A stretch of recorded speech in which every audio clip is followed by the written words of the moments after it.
currently the budget has been already published. What are your views about that Indian budget and how it is impacting? I am now happy to announce that there will be no income tax payable up to income of 12 lakh rupees. So the finance minister had to present a budget, keeping in mind the possibility that there could be sudden changes in the global economic outlook, which will impact our economy.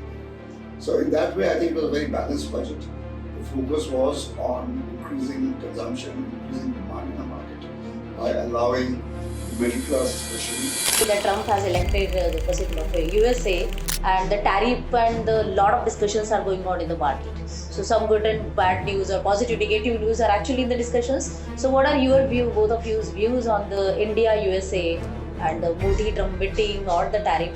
India charges on US goods about 12%, whereas the average tariff on that US charges on Indian goods is about 2%. This is a wide gap.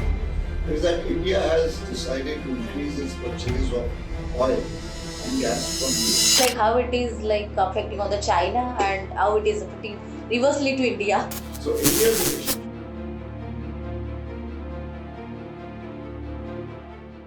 This video really give you insight about the market, economy, political way and how it is going to affect on your businesses also. But don't worry about that. If there is a problem, there are solutions also.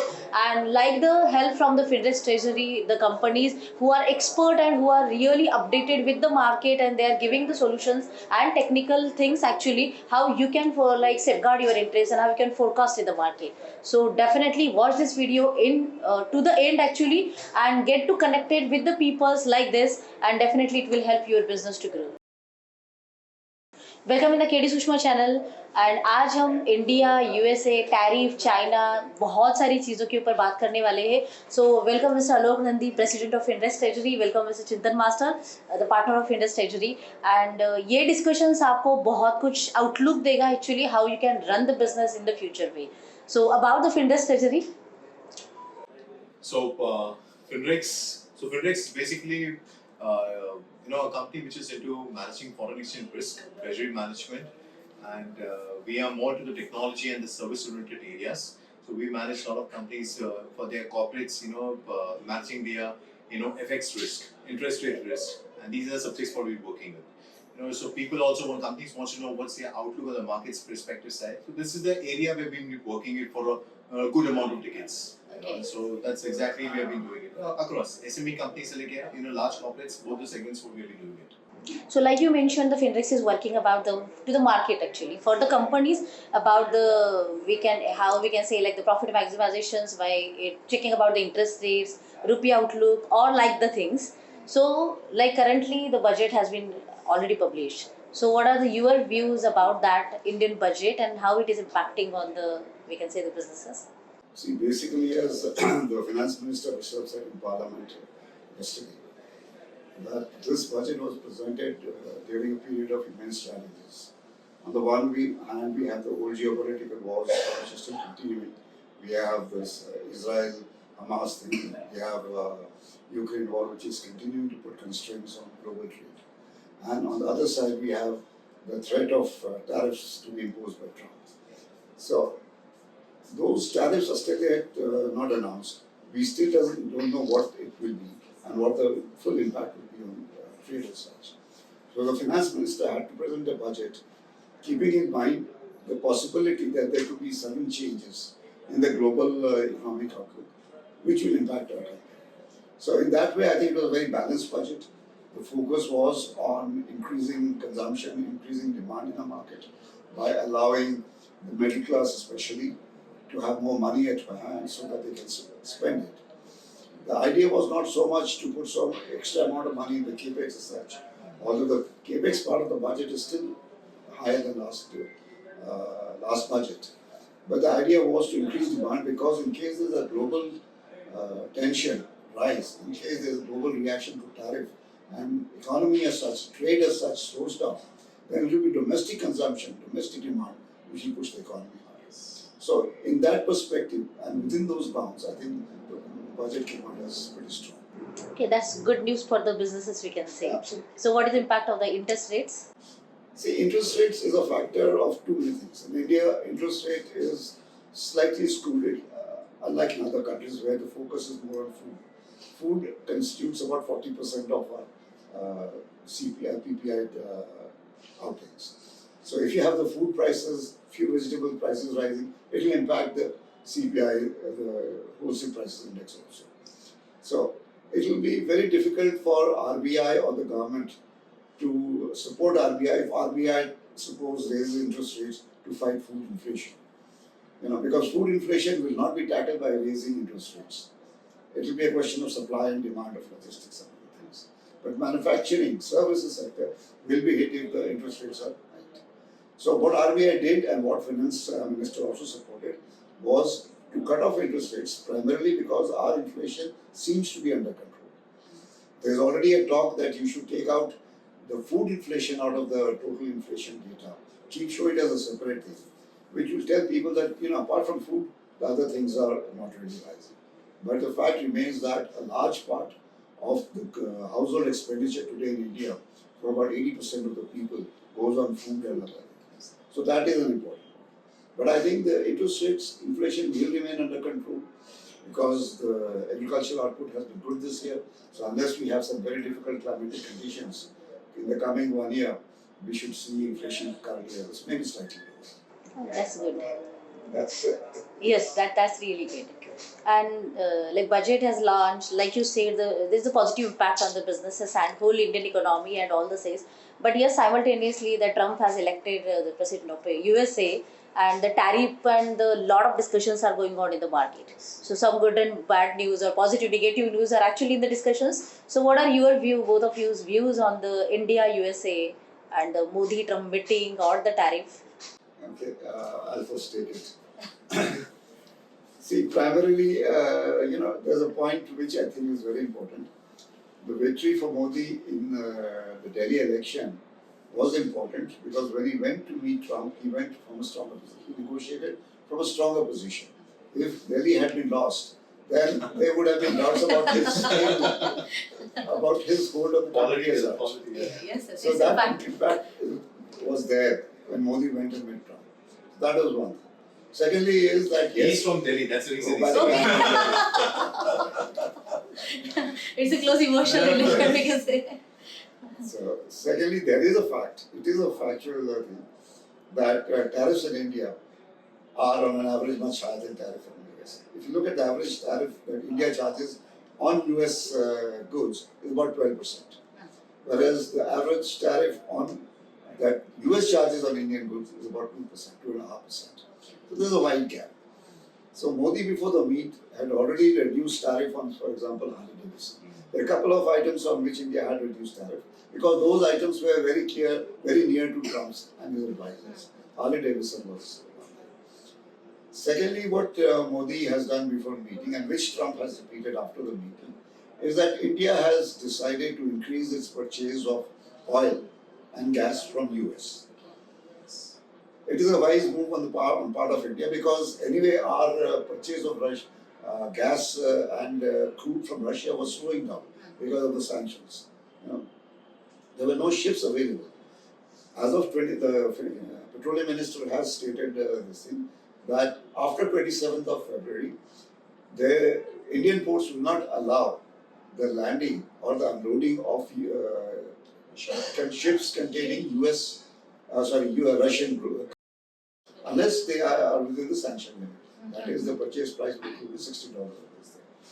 Which means that after 27th February, anyway, India has to reduce its purchase of Oil and gas from Russia. Yes, already that process started because it takes about 45 days for the crude to come to India.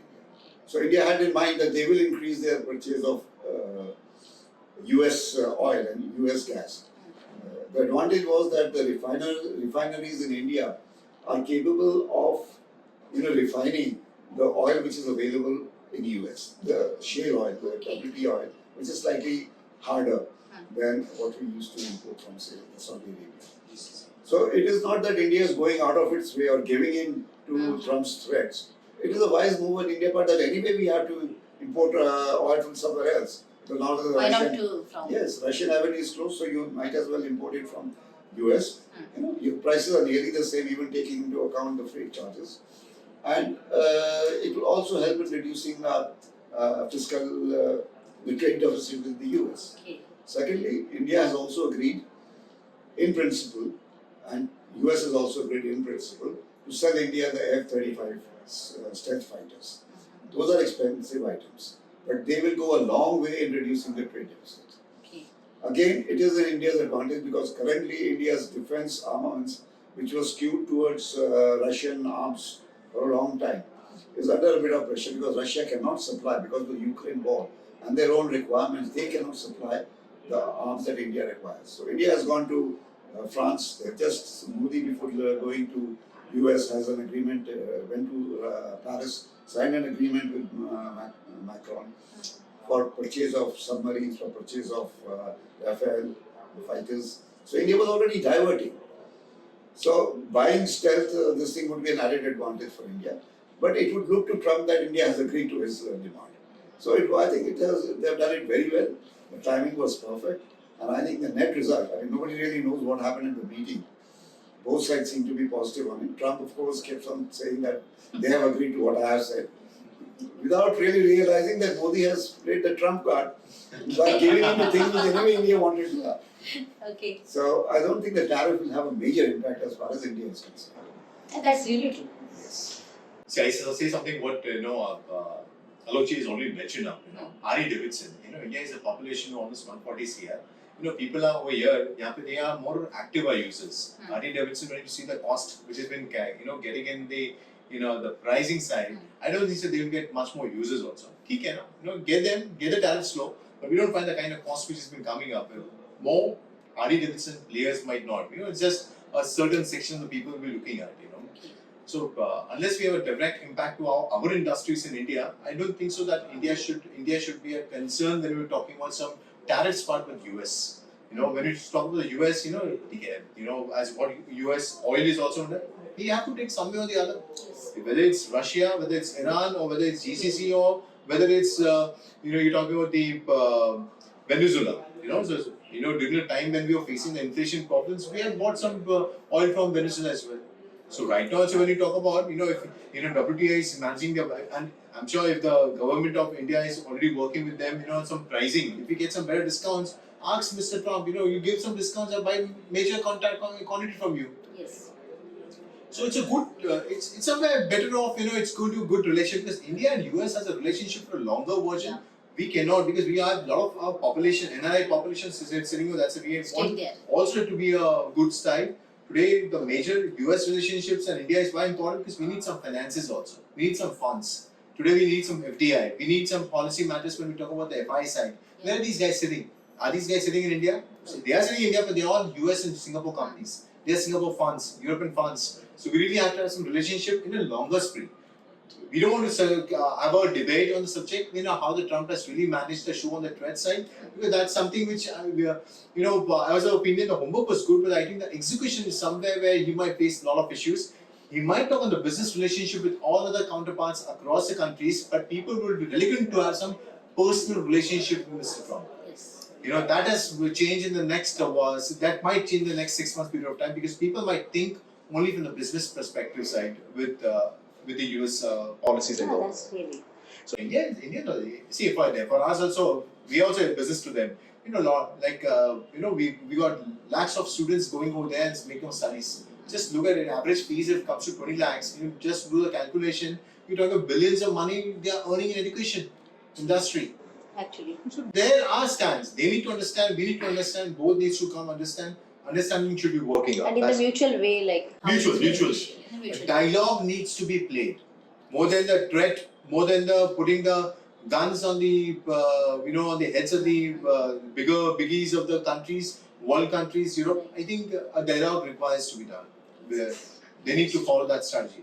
So there are multiple things we can say in the discussions and in the pipeline, and that will affect on the market. So with this perspective, like how it is like affecting on the China and how it is affecting reversely to India.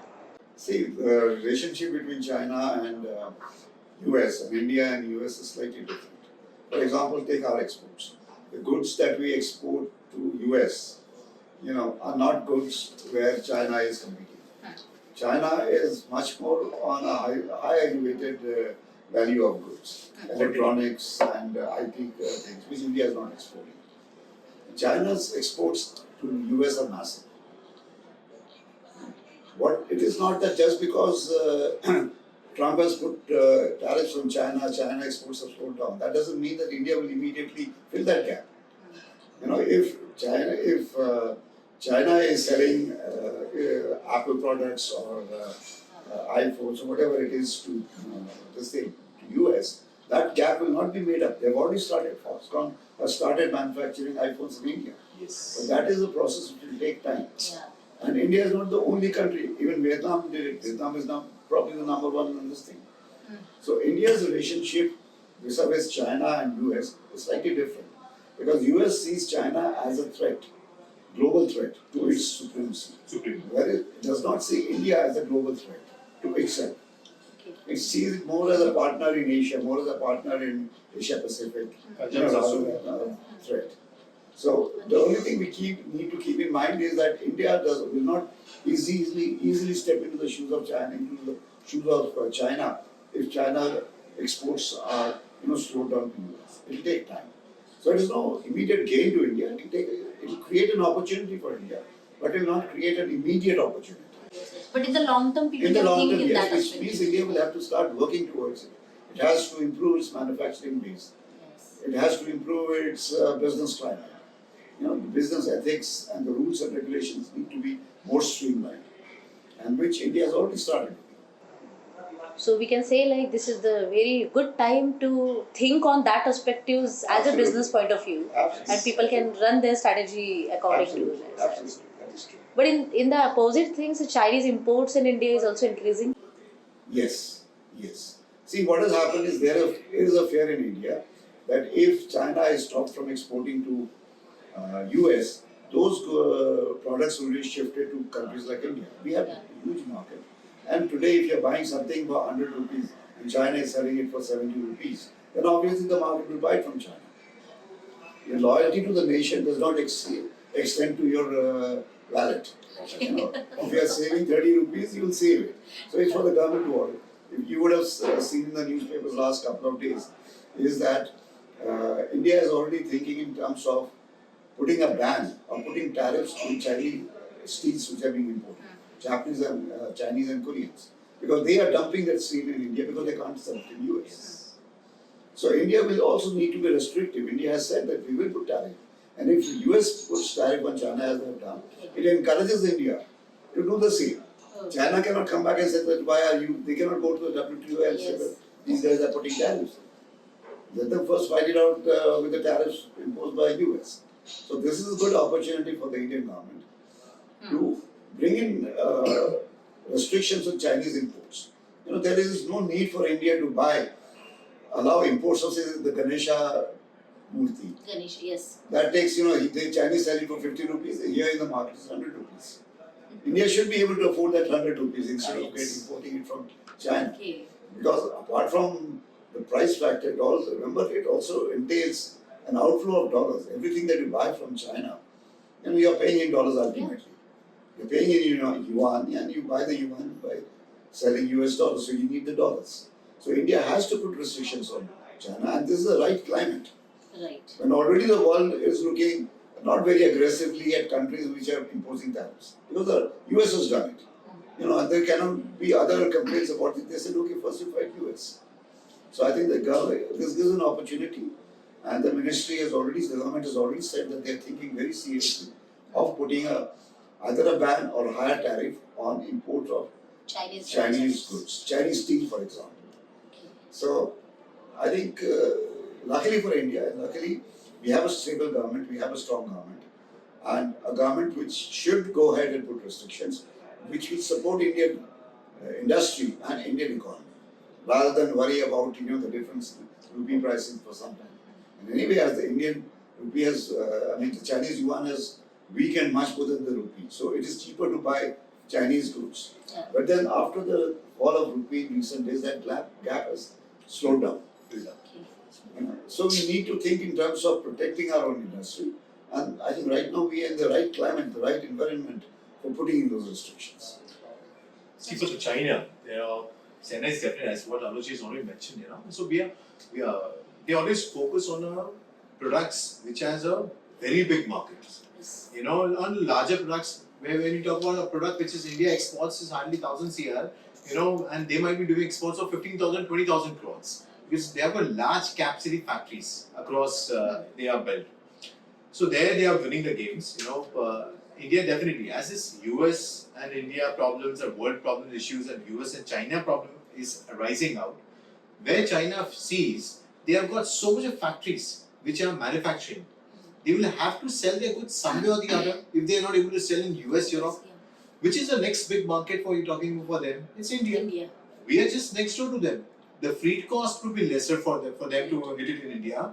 We are just next door. So China has to keep some kind of good relationship with India if they really want to be selling their goods in India. So this is a concern what India also has it. This is a concern the Indian government is already having it, which we are already seeing in the HSN codes as well. Just look at it in the last 9 months or a year period of time, we are seeing that a lot of imports has taken place in India. Why that imports has been taken? Why? Because they are selling their goods across to their border because they knew that somewhere if the Trump comes in, we're going to face a lot of issues. So they have been already selling their goods via the Vietnam and Mexico routes to China, and they're selling in India as well. So they're selling in India. So you just look at the imports of electronics which is coming. It's coming out from Vietnam. It is not coming out directly because Vietnam we have a free trade treaty with Vietnam. Yes. So that is also a concern. So major concern also what India will be facing. Like Indian manufacturers is 100 and if you're getting a 90, the importer in India is getting 90, he will not buy from Indian company and he'll be buying from local side. He'll be buying from China and he'll be selling in the Indian markets. We have a concern, we have a real concern. Like festivals are controlled by the Chinese. You look at the Ganesh festivals, it's controlled. The idols have been shown in Diwali, crackers are coming from Chinese, crackers are coming in. Your kites, you look at the kites, I was surprised to see that Chinese kites are entering Indian markets. Everything is like actually controlled by them. So in India, if you look at when does the big consumption comes? Consumption comes during the festival period. When is the festival? You see the second half of the year after June, we got Ganesh festival, we got Diwali, Navratri, holiday season. That's the biggest quarters of India, and that quarters have been highly. If you talk about the international markets, for controlling it. So that's the time when you spend. Yes. Government wants us to spend, and the government also has a concern. They are making this budget, middle class income, so that they can spend the money up. They're keeping the interest rate slow. They are going to do this spending. Government spending is going to be there. They want the private consumption to take place. So they're doing for who? They're doing for Indian companies, Right. Indian manufacturers. If the Chinese companies are coming up, they won't be happy for it. Yes. They won't be happy for it. India should benefit out of this. Exactly. India should try to counter in that format to China also. Boss, I know this that you're not able to sell it in US. You want to come to India, but you really have to understand that we are ourselves have a manufacturing. We have seen an importer अगर 100 से 150 से का imports कर रहा है, he will have a team of 5 people, but a manufacturer who's saying 100-150 crore का manufacturing कर रहा है, he will have some not less than 150 people working under it. So we cannot be a company which is just a trading outfit, just buy karo, sell karo Indian markets. We cannot be a dependent economy as well. So this is a big concern for India, and we really need to be fighting on this. Everything the government has to be focusing. How do we stop the Chinese imports? Otherwise, in the 2 years continuously, they are able to succeed in Indian markets. Forget it, that Indian manufacturers will be able to do that business or not. That's really We have tough. seen in the past. We have seen in the past a lot of industries, the traditional sectors when we talk about, they're completely controlled by the Chinese and by the international markets. But now they are targeting Indian because the consumption story is here. Yes. So when the consumption story is here, they're targeting Indian markets. They pretty well know this. These people will be dumping their goods over here. That's true. That's a point to be seen. One more point which I would like to add it on, the PLI scheme what the government has come up, for the bulk drug pharma scheme or what these industries, I know we have been already working with a lot of pharma export companies. They are manufacturing over here, the formulations are worked, but the products are coming up imported. Because raw material import में आ रहा है इसमें, they're manufacturing, they're selling in all the Southeast Asian countries or the African countries. But when you talk about the one part, the government is trying to, they want to give the PLI to that segment, but that still is not successful because the reason that to manufacture the raw material is that price is coming 100, the same product they are getting at 85 from China. So if someone does the the front loading, they manufacture their raw material also, he's always going to face a problem of high expensive. If there's a difference of 15%, who's going to bear the cost? Is the exporter going to bear the cost, or is the domestic buyer going to bear the cost? So this is a concern what the manufacturer of Indian company has got it. The owner of the company says, "Ke boss, if I don't do import, I manufacture on my own. My product comes to 120. If I manufacture the raw material, I manufacture the main product, and I export, I'm getting a 120. But if I get that product raw material imported, then I manufacture, the price comes to 100. So 20%. Who's going to take that hit? Is the owner, because everything is competitive. If I don't import and don't do it, my other competitor will buy it and do it. So there is a concern. So these are areas where really the government really needs to take quick actions, quick rapid discussions over it. The policy matters has to be. It's not going to be easy. It's not easy, to change the vendors also.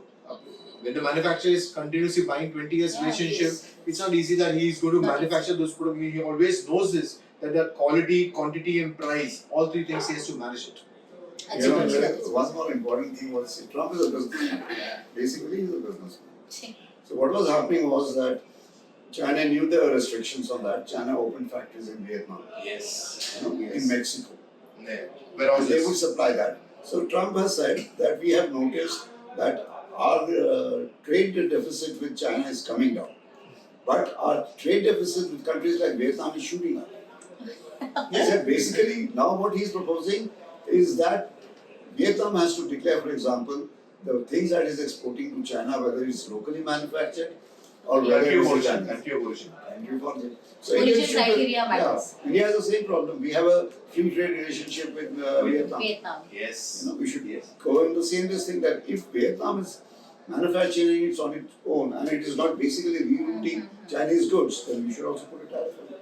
And I think that's a very important point. Because the idea is that, like you said, China lives on the basis of large scale. The cost of production comes down. If you manufacture 100 cars and if you manufacture 10,000 cars, automatically your cost per car. It's a huge difference in the cost. And how did China do it? Because it was heavily subsidized by the government. China's initial thing was to build up its foreign exchange reserves. From zero reserves, it has come up to nearly $3 trillion, the largest reserves in India. So in order to get reserves, they did everything. The government said that the banks were lending money to all these manufacturers without expecting them to be returned. They were heavily subsidized by the Communist Party government. The state, the regional governments were also doing the same thing. They were lending monies to these companies without expectation of this thing coming back. The only thing was they wanted dollar inflows. They wanted export inflows. So if you stop that, then there is nothing in Chinese economy really. If you take away the export part of it, Chinese economy will collapse because their domestic economy is. So the key pointers. Yes. Without exports, China is nothing. Nothing. And it is a political angle also that if the economy, like Russia is finding, if the economy is not strong, you cannot then fight a war. You have to supply goods to your soldiers, you have to have the money to do it. Your economy has to be booming to do that. So I think India should play it the right way. They should just follow the lead of US. The day US says that the country of origin of the goods is important, India should follow the same step. Tell Vietnam, we have a free trade agreement with you, but sell us, but these are only limited to goods manufactured by you, not rerouted by you. Right. So that will lead to support for the local manufacturers. Definitely. So we need to think on that perspective also. Yes. As a country and as a business actually. So in the both way. It's important. Yeah. So how it is all affecting on the rupee value actually? Because rupee is getting very lower than depreciating the values actually. See, what had happened was that rupee was kept artificially within a very stable margin during the previous regime of RBI. Nearly a year and a half, 2 years, excuse me, we didn't see the rupee move at all. RBI's intention for the last year or so was to build up forex reserves. Any extra supply of dollar which was coming into the debt market or equity market was being absorbed by RBI. Our reserves went up from $400 billion to $700 billion. But in the process, what RBI started doing, in order to generate more and more revenues, not only was it absorbing surplus dollars, it was also hitting the market and buying dollars from the market. So there was a scarcity of dollar in the market and the rupee started depreciating. When the global atmosphere changed suddenly, when suddenly the US dollar was rising because of Trump's victory and all, there was added pressure on the rupee because every other currency was losing. But if you look at it from 5th November, the day Trump victory was announced, from 5th November to January end, rupee was the currency which least depreciated. It depreciated, fell by only 3%, 3.5%, where all other major currencies depreciate from 7 to 11%. Every emerging currency, emerging market currency depreciated by 11%. Okay. But now that the new setup in RBI has come in, their policy is slightly different. They said that we will not keep on buying dollars just to preserve, have a higher reserve. Because above a certain optimum reserve, it is a cost of having reserve is very high. In the last 1 year, we have lost nearly $11 billion exactly because we had reserves in euro and other currencies. The value of that currency is depreciated. Euro has dropped against dollar from 1.12 to 1.0. So India has actually lost money because we are holding reserve currency where the value is plummeting. Secondly, on the other hand, India is not very keen to build up dollar reserve because they have seen what USA did to Russia. They froze the reserves, dollar reserves.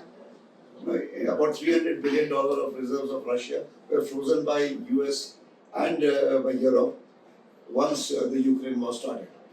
So there's no point in building up $700, $800 billion of reserve when suddenly you have a fight with US and the US says, okay, your money stays here. So you're building up reserves at a cost to yourself. Interest cost. There's an interest cost for it. There's an exchange risk for this thing. And you are, by weakening the rupee excessively, you're not helping the country because India is a net importing country. We import more than we export. So obviously the rupee weakens, everything prices, inflation goes up. Import does not the question is how much does import come constitute of your GDP? Exports, not so much. Even the last, say 12, 18 months when the exports have gone up, it is primarily because of the exports shown in petroleum products.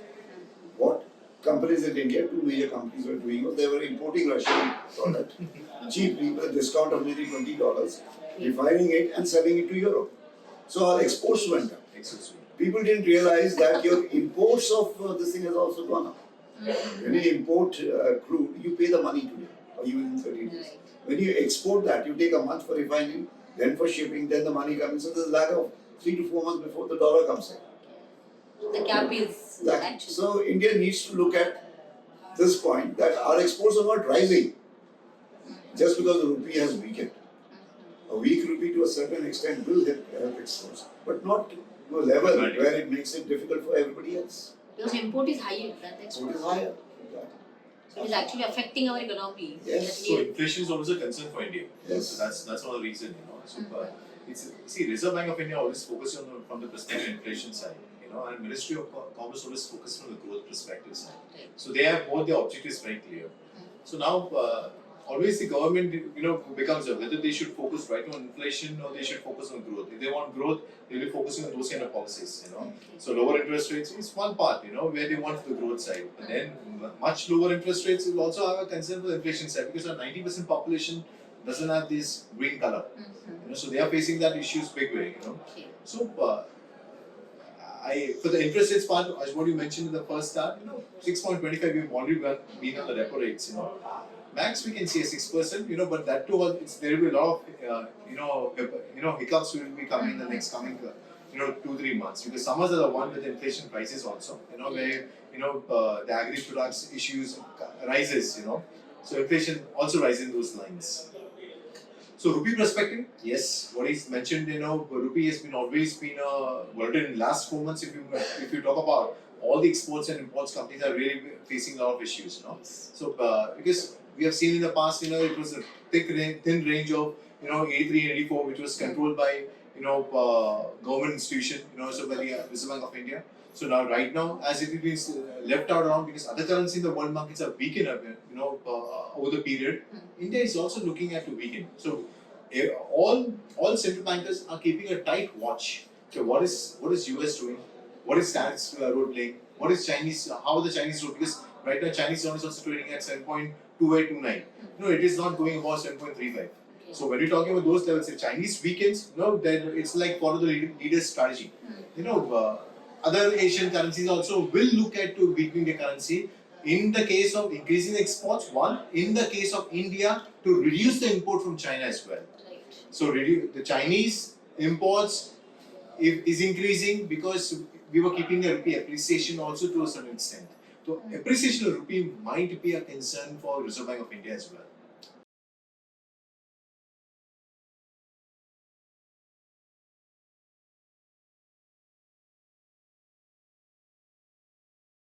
Yeah, that's become more and more important in the last 12 months or so.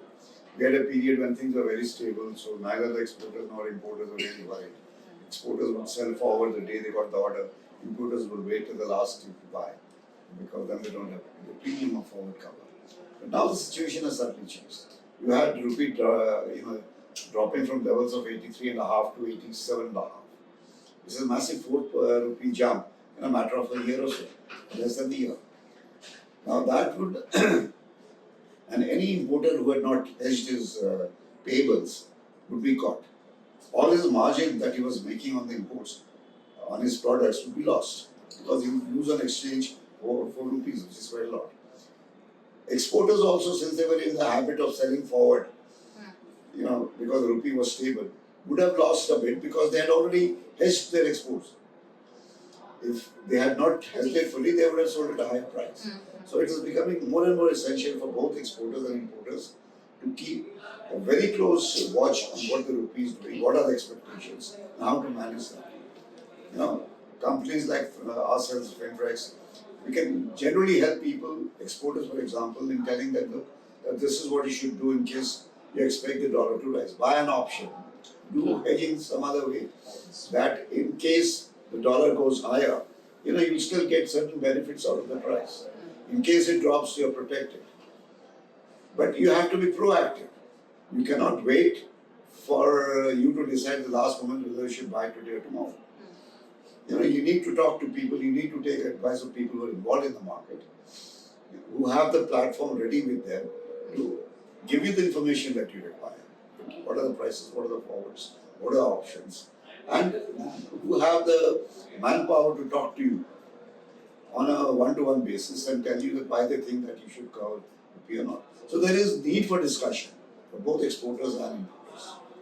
And that is where I think they should try and probably look at companies like Finrex with the intention of getting the benefit out of the expertise and experience that the company has. So we must say in the volatile market also you can keep standing to stay with the help of Finrex and all the things like. See what happens, Sushma, when we talk about the global markets, it's highly volatile. See, right now, we are also understanding. We ourselves are experienced company. We know that market is volatile. We need to be keeping a quite big track on these markets. Morning to 12:30 also, the night also we check the market. What's happening in the markets? What's happening? Because we are not decoupled. We are when the FX is talk about, it's not international.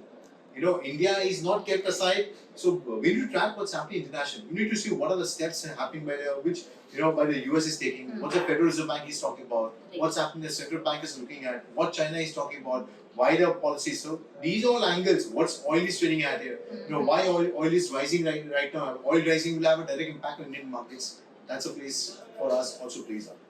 So one is, see, when I say, I tell clients as well the same thing. Today's volatility is like a third stage of cancer. Okay. So we are talking about we have to change our medicines. We have to change our structures of working. We have to change our strategies. We have to see what kind of policies, what kind of average costing going to be doing it. What is my average in the next 3 months period of time? What is my foreplay which is going to come in the next 3 months? What are my exposures coming in the next 2 months period of time? So these details has to be quick. This has to be quick. So we can say that the forecasting should be there. Forecasting, yes. According to that, what are the strategies need to be implemented? Yes, exactly. So Should be there. is it like that Finrex is doing the audit of company, what they are doing currently, what they need to be done in the future? So Finrex, consults companies. That's consulting is the area what we've been working up. where we advise the companies exposures, we manage their foreign exchange, we manage their policy part, risk management policies being done from the perspective, we see their margins kind of business. We need to understand those kind of subjects. Then we advise on those companies how to manage their foreign exchange areas. That's one area.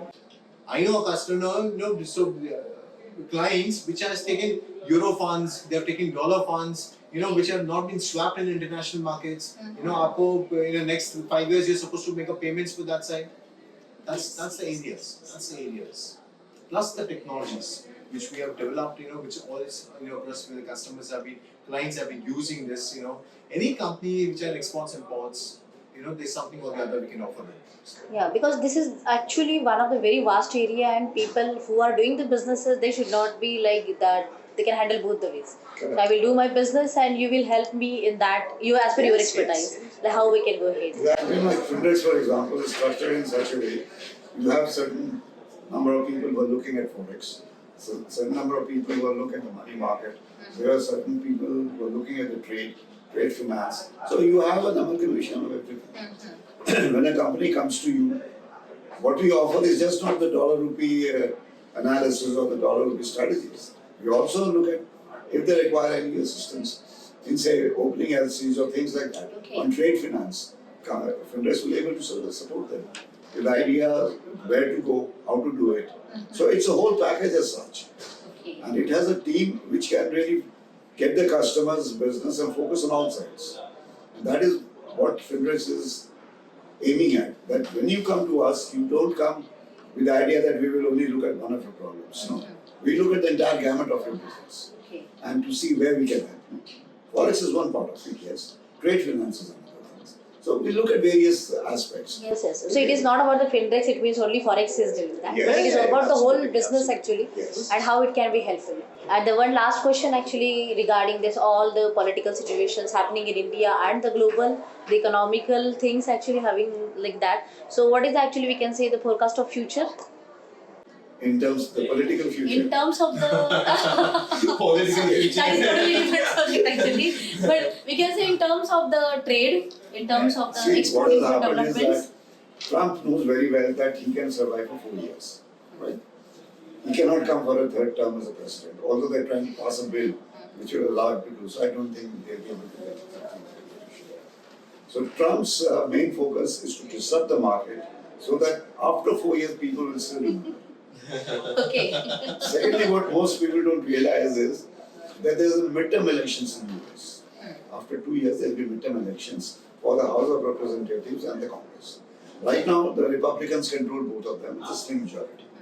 But if in the next 2 years, the tariffs imposed by Trump leads to higher inflation in the US, where a normal US citizen has to pay more for gas, for food, for everything, then there's every likelihood that Trump will lose, the Republicans will lose the majority, both in the House and in the Congress in the midterm election.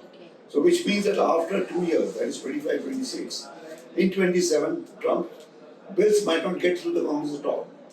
That happened to Obama also, because the Republicans get control after midterm and he could not pass a single bill. Because an executive order which Trump is passing today is valid only for a limited period. It has to be ultimately passed with the Congress. So Trump is aiming that within the 2 year period, he will want to do as much as he can to turn things in his way. You can't close down government offices, throw out hundreds of people. He's not bothered about it. Because he knows anyway he doesn't stand for election after 4 years. Similarly in India, that's why I say the daily elections were important. Basically because it gives stability to the current government. Right now, it is not possible. It doesn't look feasible for any other opposition party to come into the national picture in the next 4 or 5 years. So if you have continuity of policy, if you have stability in political stability, that will ultimately lead to a greater economic growth. So I think that is important. Stability is important, and India has That stability. Exactly. Political angle, I think we can go around for a long time, but I would say about political stability is something what India also expects. So a stable government, stable political policies reflects good policy planning. Today, we are really, India is doing well, but they can do much better if really we get a lot of foreign direct investments also. This for FDI to come in India also, because of this international volatility, it's not going to be easier for any governments to be playing, because every country is talking about the protectionist policies. Right? A stable government is the first thing what they'll be looking at. Or stable policies, stable areas to be seen here. You know, if the center and the state has the same government, it really, the FDI works pretty well in those kind of governments as well. So I don't want to name the country, developments of the state. We know it, but we would not like to be speaking on those subjects. So that's one. International politics, yes, Trump is playing, definitely an area, because he has only come to the winning the elections only on the votes, because keeping the America first policies, by keeping the, by saying that we're going to manufacture everything in India, manufacture in US and all those kind of policies. But yes, somewhere all the, good amount of people also knows it. It's a limited scope of manufacturing of areas where high intensive subjects of manufacturing can be done, but not at the, what China or India has been doing across those lines. Because it's not going to be easier. We've also spoken in the past also, because what India does is like, India has got so much pollution problems, China has, do you think so in America can work upon that line? So it's not going to be that easy for them. But yes, even 5% they can start, it's good for the country. And by doing all this, by putting the guns on the people of the countries, getting them to negotiate, it might happen that, they might get some policy change in certain countries, because they all want to sell their high intensive technology products. Like Google wants to sell their subscription, Google wants to enter China. That's the biggest market for them, 150 crore population. India and China are the biggest internet users for them. Yes. So who's going to win in this game? So they also want to sell. They can sell those ideas. They want to sell their, when you say Uber, Google, you're talking about the TikTok was part of it. They have just made a, a scapegoat in this, so they negotiate it. Right. It's simple. They have to talk. Why Chinese companies can do the business in America? Why can't American companies can do their business of, these kind of American Google cannot do business in China? It's a simple question where the Chinese government has to answer. Yes. Simple question. So they might negotiate those kind of subjects and they might get an entry on those areas. This might increase the business for Americans a big way. See, when you talk about the Republicans' votes also, you're talking about the tier 2 cities of America. So they agree. They're agriculture guys, So I don't see that India might buy agri, because we ourselves are agriculture population. We won't buy agriculture products from China, from US. Yes. But we might look at some other alternatives like oil or such kind of stuff which might the government look at. We just have to change the vendor. It was earlier Russia, it was earlier Iran. Now it is now it's US. Yes. So politically it's different. Good policy matters across world. I think the word peace also needs to be shared among the people, Because today I really find that people are spending big amount in their defense and technology and those kind of areas. But the government, it's just a personal opinion, they need to spend their money on healthcare and education, Just look at the kind of expenditure we're doing in these areas and how much we're doing in the healthcare and the education subjects. But yes, I see a good future for India. I'm very confident. I'm really confident on Indian markets. Make in India can be successful if certain things could tweak. One. Second, I really find that government needs to focus on 4 areas: manufacturing, because we've got a huge population. We need to be focusing on agriculture as well, because we got 60% of the population is sitting on that side. Yes. It's just that we have to increase the production or productivity of the yield. Productivity has to be increased. That's more important, because a farmer which earns 10 rupees, the farmer needs to earn 100 rupees. That is only going to happen by some change in the policies if they can do it. Third part, I really find that government needs to focus on the tourism segments also, because that increases a lot of employment generation. Margum is the classic example. It's classic. 50 crore population coming and visiting that side. Your drivers and across your contract laborers. So everything, business has been scaled up actually. There's a lot. And the service sectors, because you're high intensive. We got a real good institutes over here, where service segments areas also, will be done. But government also needs to understand, AI and all these things is coming up. It's coming up. US and developed countries really want the AI to be coming in the picture. So this AI can affect Indian markets as well. Why? Because we got a हमको job करना है वहाँ पे उनको क्या चाहिए technology है जो 100 लोग कर रहे हैं वो 20 में काम कर रहे हैं. So that's what they want to do it, which might be a concern for the larger because service. we are labor intensive. Labor intensive. Yes. I was just we had a real good chat the other day. You know, exports also big. It's huge. What is the major concept? Is 50% is employees, right? Yes. So they are the ones who's getting consumption in the market, right? So 150 billion or 200 billion dollar, if you're talking about, those are the people who are getting consumption. One who earns higher salaries, they're the ones who is getting consumption in India. Now just think about if US comes into picture and they really pitch it in the AI in a big way, and we lose lot of business losses. India's policies make consumption story might get impact. So these things need to be. So as Alokji has mentioned, we cannot sit. We have to continuously think, and innovate. Yeah, that's true. That's a. In terms of the country, in terms of the business also. Yes. So there are really good discussions, and actually topic is never ending because the politics, absolutely, economy is going on. Absolutely. But that's really fruitful discussions, we can say. And in this volatile market, businesses need to have the forecasting, and with the help of Finrex, like the companies, actually they can we can say they safeguard their interest and how they can stand up in the market. Perfect. So thank you so much for giving the time and opportunity to learn from you. And thank you, Alokji. Thank you, Thank you. Judein. Thank you, Sushma. Yes. Thank you, Sushma. Yeah.